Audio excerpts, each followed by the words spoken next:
Hello students, स्वागत है आपका एजुकेशनल सवेरा चैनल में। अब हम स्टार्ट करते हैं exponential and logarithmic functions. Exponential and logarithmic functions की हम कुछ बेसिक बातें देखते हैं कि वो क्या होती हैं।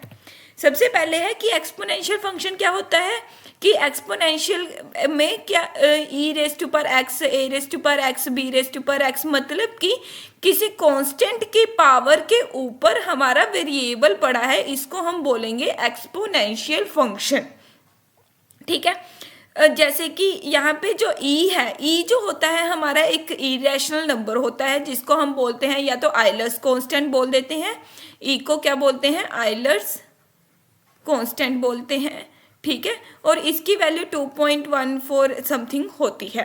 ठीक है, तो ये होता है हमारा एक्सपोनेंशियल फंक्शन, जो हमारे नॉर्मल एक्सपोनेंशियल फंक्शंस होते हैं जिसमें यहाँ पे ए और बी जो है वो क्या है, कोई भी कॉन्स्टेंट्स हैं। ठीक है, अब देखो यहाँ पे जो है वो ए और बी जो है वो क्या होते हैं, पॉजिटिव नंबर्स होते हैं। पॉजिटिव नंबर्स क्यों होते हैं, क्योंकि अगर ये नेगेटिव नंबर्स हुए, मान लो -1 रेज़ टू पावर एक्स करना है हमें, ठीक है, तो अगर x की वैल्यू 1 होगी तो इसकी वैल्यू -1 आएगी। अगर x की वैल्यू 2 हो जाएगी तो ये क्या बन जाएगा, +2 बन जाएगा। फिर ये -1 हो जाएगा, फिर ये पॉजिटिव हो जाएगा, तो ये क्या बन जाएगा, डिसकंटिन्यूअस फंक्शन बन जाएगा। हम इसको प्रॉपरली डिफाइन नहीं कर पाएंगे, इसीलिए हम यूजुअली हम क्या करते हैं कि a और b को हम क्या ले लेते हैं, पॉजिटिव ले लेते हैं। ठीक है, तो इसीलिए हमारी जो एक्सपोनेंशियल फंक्शन है, अगर ये हमारा पॉजिटिव हुए कॉन्स्टेंट्स, अगर कांस्टेंट्स हमारे पॉजिटिव हुए तो हम क्या कर सकते हैं कि अगर हम इसका ग्राफ बनाएं, ठीक है, तो अगर हमारी x की वैल्यू जितनी छोटी होती जाएगी, मतलब अगर नेगेटिव होगी वैल्यू x की, अगर x की वैल्यू नेगेटिव होगी तो ये वाली वैल्यू जो होगी वो पॉजिटिव होने के कारण ये छोटी होगी। ठीक है, नेगेटिव होने का मतलब क्या है कि अगर 2 की वैल्यू -1 होगी तो ये क्या होगी, 1/2 होगी। अगर 2 की वैल्यू -2 हो गई तो ये क्या होगी, 1/2 स्क्वायर होगी, मतलब कि और छोटी हो गई। ठीक है, अगर 2 की वैल्यू -3 होगी तो ये क्या हो जाएगी, 1/2 रेज़ टू पावर 3 होगी। मतलब कि हम जितनी वैल्यू को कम करते जा रहे हैं, अगर a ग्रेटर देन 1 है, अगर जितना हम वैल्यू को कम करते जा रहे हैं तो ये वैल्यू उतनी छोटी होती जा रही है। तो हमारा एक्सपोनेंशियल का ग्राफ कुछ ऐसा बनेगा। जब x की वैल्यू 0 होगी तो x की वैल्यू अगर 0 होगी तो a रेज़ टू पावर 0 क्या होगा, 1 होगा। ठीक है, तो ये ग्राफ कुछ इस टाइप का बनेगा, मतलब कि डोमेन क्या होगी इसकी, -∞ टू इन्फिनिटी होती है, और रेंज क्या हो जाएगी, 0 टू इन्फिनिटी। 0 टू इन्फिनिटी, 0 जो है वो क्या है, नॉन इंक्लूडेड है, क्योंकि कोई भी एक्सपोनेंशियल फंक्शन है उसकी वैल्यू 0 जो है वो पॉसिबल नहीं है। ठीक है, अगर a की वैल्यू, अगर 2 एक ग्रेटर देन 1 का नंबर है, मतलब 2 इज ग्रेटर देन 1 है, तो अगर हम 2 रेज़ टू पावर -∞ करेंगे तो ही हमारे पास 0 आएगा, और तो हमारी 0 जो है एक्सपोनेंशियल फंक्शन 0 नहीं हो सकता। ठीक है, ये थी हमारी डोमेन और रेंज के बारे में बात की, एक्सपोनेंशियल फंक्शन की डोमेन और रेंज क्या क्या हो सकती है। तो डोमेन हो गई -∞ टू इन्फिनिटी, एंड रेंज हो गई हमारी 0 टू इन्फिनिटी। अब अगर हमारे पास a की वैल्यू जो है वो <1 हुई, 0 से <1 हुई, 0 टू <1, तो हमारी इसकी वैल्यू क्या होगी, इस टाइप का ग्राफ बनेगा। ठीक है, मतलब कि अपोजिट सा ग्राफ बनेगा। जैसे कि अगर मेरे पास 1/2 है, 1/2 रेज़ टू पावर x है, तो इसको हम क्या लिख सकते हैं, 2 रेज़ टू पावर -x। तो बेसिकली हमारा क्या बनेगा, जो हमारी पॉजिटिव x पे वैल्यूज आ रही थी वो हमारी क्या चली जाएंगी, नेगेटिव x पे वैल्यूज चली जाएंगी, और जो नेगेटिव पे वैल्यूज आ रही थी वो क्या चली जाएंगी, पॉजिटिव पे वैल्यूज चली जाएंगी। ठीक है, तो ये होती है, तो इसकी भी डोमेन और रेंज जो थी वो सिमिलर ही रहेगी, -∞ to infinity and 0 to infinity. Okay, तो ये थे हमारे एक्सपोनेंशियल फंक्शंस। अब हम ऐसी ही बात करते हैं हमारे लोगरिथमिक फंक्शंस की। लोगरिथमिक फंक्शन को हम डोनेट कैसे करते हैं, ln ऑफ x और log ऑफ x। जो ln ऑफ x होता है ये रिप्रेजेंट करता है नेचुरल लॉग को। नेचुरल लॉग मतलब कि log बेस ई को, ठीक है। अगर log बेस ई कर रहे हैं तो हम इसको ln से रिप्रेजेंट कर सकते हैं। ये क्या हो गया, ln ऑफ x, मतलब कि log base E of x। इसका एक और वैल्यू क्या होती है कि ln ऑफ ई क्या होगा, 1 होगा, जबकि ln ऑफ 10 जो होगा वो नॉट इक्वल टू 1 होगा, उसकी कोई और वैल्यू एग्जिस्ट करेगी, ठीक है। और जो log होता है, अगर सिंपली आपको log लिखा हुआ है तो log का मतलब क्या होगा कि ये क्या ले रहे हैं, log बेस 10 ले रहे हैं। ये हमारे स्टैंडर्ड log के बेसिस है कि आपको स्टैंडर्ड जो है वो या तो log बेस ई यूज किया होगा या फिर log बेस 10 यूज किया होगा नॉर्मली क्वेश्चंस में, ओके। तो ये क्या हो गया हमारा log एक्सपोनेंशियल और लोगरिथमिक फंक्शन। अब लोगरिथमिक फंक्शन की जो डोमेन और रेंज है वो क्या होती है, log का ग्राफ होता है कुछ इस टाइप का, ठीक है। मतलब कि नेगेटिव वैल्यूज के लिए log हमारा डिफाइंड नहीं होता। अगर x की वैल्यू जो है वो नेगेटिव हो जाए तो log हमारा डिफाइंड नहीं होगा। तो इसीलिए log की जो डोमेन होती है वो क्या होती है, 0 to इन्फिनिटी, ये क्या होगी हमारी डोमेन। और रेंज क्या होती है हमारी, -इन्फिनिटी टू इन्फिनिटी।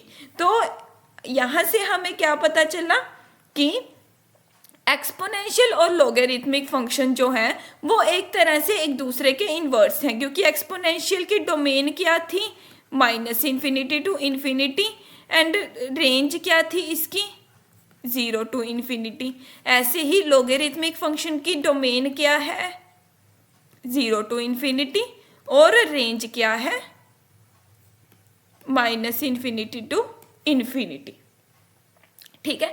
तो ये हमारे पास एक और सबसे इम्पोर्टेंट रिजल्ट क्या है कि अगर हमारे पास l(e)x जो है वो इक्वल टू y है तो हमारे पास x की वैल्यू क्या होगी, ln ऑफ y, ठीक है। ये हम लोगरिथमिक की जब प्रॉपर्टीज करेंगे तब मैं आपको समझाऊंगी कि ये कैसे होता है।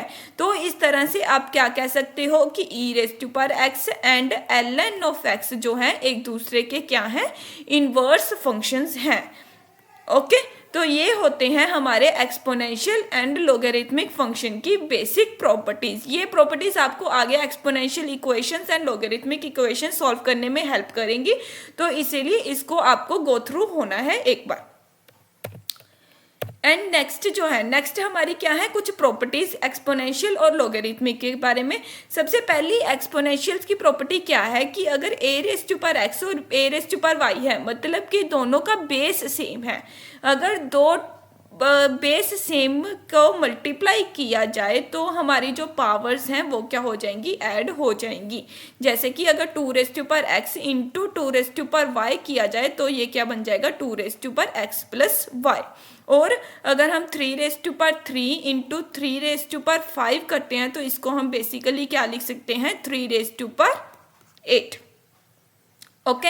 एंड सिमिलरली अगर हम डिवाइड करते हैं, अगर हम डिवाइड करेंगे तो क्या हो जाएगा, 2(x) डिवाइडेड बाई 2(y) किया तो हम इसको क्या लिख सकते हैं, 2(x) into 2(-y), it means that 2(x) - y, okay. तो ये क्या हो जाएगा, अगर हम किसी पावर्स को डिवाइड करते हैं तो a(x) अपॉन a(y) की क्या हो जाएगा, a(x) - y। नेक्स्ट प्रॉपर्टी क्या है कि अगर हम किसी एक्सपोनेंशियल फंक्शन की पावर ले लेते हैं तो उसकी वैल्यू क्या आ जाएगी, a(xy), ओके। दोनों पावर्स जो हैं वो क्या हो जाएंगी, मल्टीप्लाई हो जाएंगी। नेक्स्ट क्या है, नेक्स्ट है लोगरिथमिक की प्रॉपर्टी। लोगरिथमिक फंक्शंस की प्रॉपर्टी क्या होती है, अगर हमने बेस a ले लिया, जो log बेस a क्या होता है कि log का क्या चल रहा है, बेस a चल रहा है, ठीक है।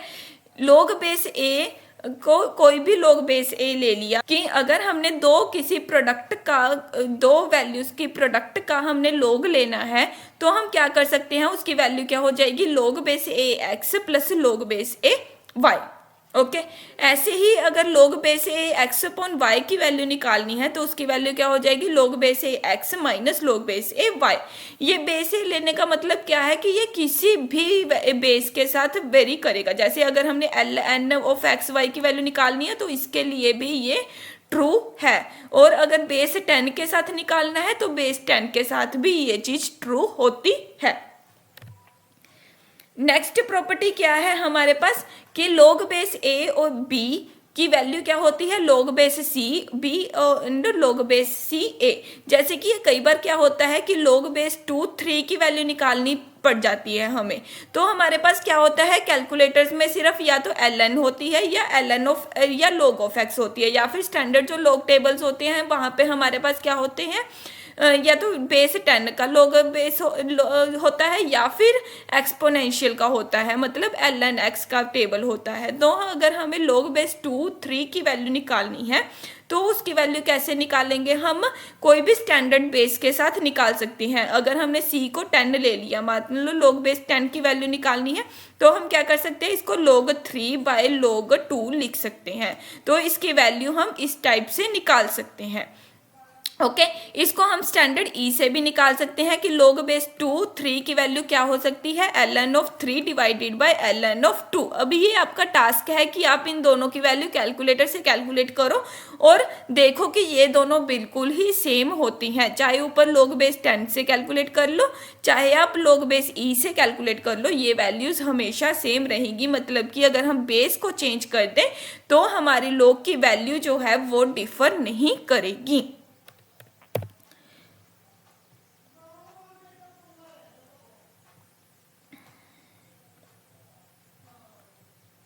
अब नेक्स्ट बात क्या देखनी है आपको कि एक यहाँ से क्या रिजल्ट निकलता है कि log बेस ए बी जो होगा वो क्या होगा, नॉट इक्वल टू हो सकता है किसके, log बेस बी ए के। मतलब कि अगर बेस डिफरेंस हो तो ये वैल्यूज जो है वो डिफर कर सकती है, क्योंकि log बेस ए बी की वैल्यू क्या होगी, log of b divided by log of a होगी, एंड इसकी वैल्यू क्या होगी, log of a divided by log of b. तो दोनों के न्यूमिनेटर और डिनोमिनेटर जो है वो डिफरेंट होंगे, तो इन दोनों की वैल्यू क्या होगी, डिफरेंट होगी।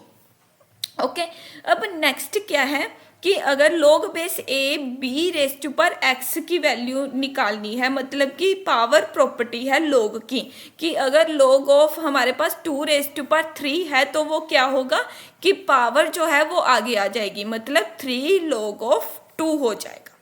ठीक है, ये वाली प्रॉपर्टी हम कहाँ से डिराइव कर सकते हैं कि अगर हमने b रेस टू पर x लिखना है तो b रेस टू पर x को क्या कर सकते हैं, b into B and so on up to क्या टाइम्स, x टाइम्स कर देंगे। ठीक है, तो x टाइम्स अगर मल्टीप्लाई करेंगे और log बेस a लेंगे x टाइम्स तो ये क्या हो जाएगा, x टाइम्स का log बेस a लेंगे तो ये हमारे पास क्या हो जाएगा, सम की फॉर्म में हो जाएगा, मतलब log base a b plus log base a b and so on up to क्या कितने टाइम्स, x टाइम्स। तो मतलब कि इसकी वैल्यू क्या हो जाएगी, x log base a b। Okay तो ये हो गया हमारा log base a b raise to पर x की वैल्यू क्या होगी, x log base a b की। ठीक है, ऐसे ही अगर हमारे पास a रेस टू पर x है, मतलब कि a की पावर x लगा रखी है, तो इसकी वैल्यू क्या होगी कि 1 बाय x हो जाएगी। अब इसको आप कैसे देख सकते हो कि log of a raise to पर x b को हम क्या लिख सकते हैं, log of b divided by log of a raise to पर x। तो इसकी वैल्यू क्या आ जाएगी हमारे पास, log of b into divided by x log of a। Okay तो 1 बाय एक्स कॉमन निकाला, इसकी वैल्यू क्या आ जाएगी, log of A B, log base A B. Okay तो अगर हमारे पास जो जिसका log निकालना है उसकी पावर x है तो वो एज इट इज बाहर आ जाएगी, और अगर हमारे बेस की पावर x है तो वो क्या हो जाएगी, 1/x log बेस ए बी। ओके तो अब हमारे पास नेक्स्ट जो वैल्यूज हैं वो क्या है कि log बेस ए क्या होगा, 1 होगा। क्यों, क्योंकि log बेस ए की वैल्यू क्या होगी, log of a divided by log of a, तो इसकी वैल्यू क्या हो जाएगी, 1 हो जाएगी।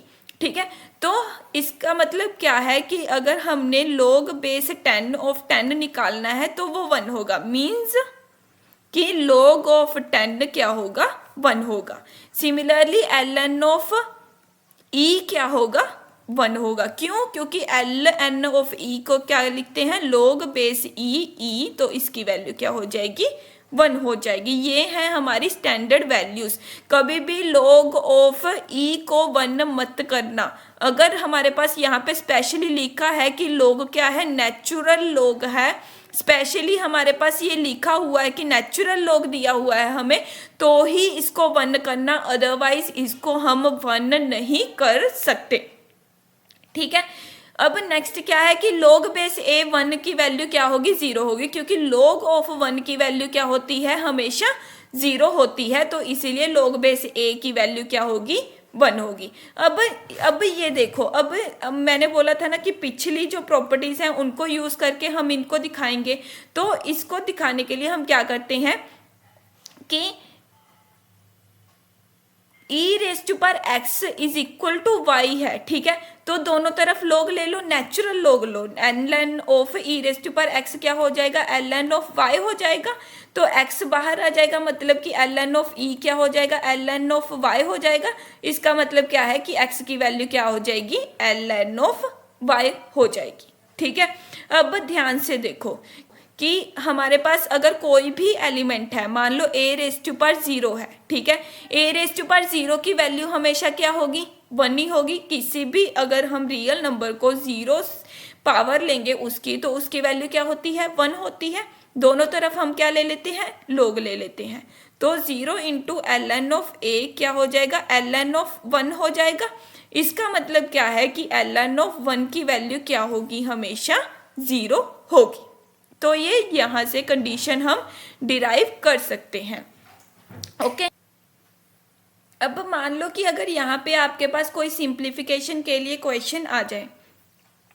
ठीक है, कि हमारे पास क्या क्वेश्चन आ सकता है कि आपको इसको सिंप्लीफाई करके लिखना है। log base 3 5 plus log base 3 6 is equal to what. ठीक है, इसको आपको सिंपल एक ही log में लिखना है। तो आप इसको कैसे लिख सकते हो, log base 3 5 into 6 is equal to log base 3 30। ठीक है, अब आपको अगर क्वेश्चन आ जाए ये वाला टाइप का,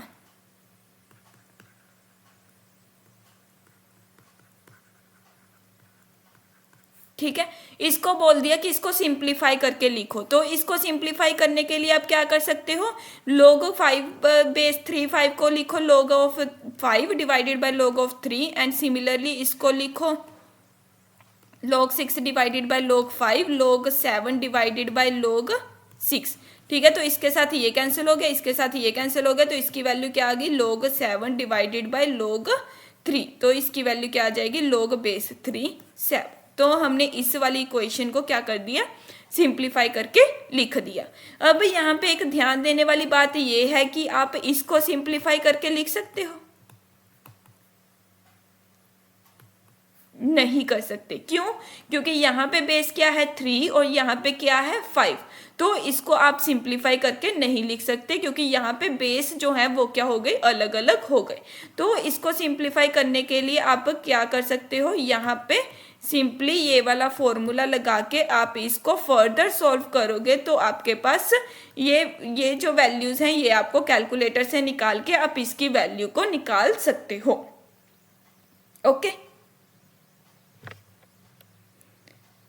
अब नेक्स्ट क्या प्रॉपर्टी है हमारे पास कि ई रेस टू पर ln ऑफ एक्स क्या होगा, x होगा। ये एक मोस्ट इंपॉर्टेंट प्रॉपर्टी है, ये कई बार हम यूज करते हैं कि ई रेस टू पर ln ऑफ एक्स क्या होता है, x होता है।